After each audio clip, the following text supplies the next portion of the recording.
নবী ডেকে বললেন, ইয়া বেলাল আনফিক ইয়া বেলাল লা তাখশা মিন যিল আরশি ইকলালা।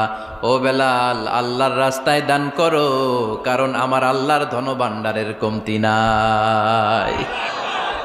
সাইয়েদনা বেলাল রাদিয়াল্লাহু তাআলা আনহু সবচেয়ে গরিব। শুনতেছেন? বুঝতেছেন? সবচেয়ে গরিব।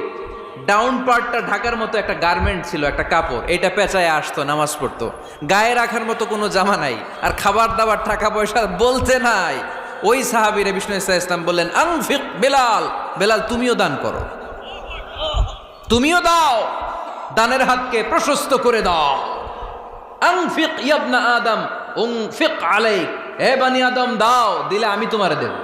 কেজির এটা হুজুরে দিয়ে দিলাম, এরপরে কেউ আমার 20 কেজি দিলে ওইটা ধরবো, ওইটা আবার আরেকজনরে দিব, এরপরে আরেকজন 30 কেজি দিলে ওইটারে ধরবো। কথা বলেন, কথা বলেন, কথা বলেন। এজন্য আল্লাহ বললেন,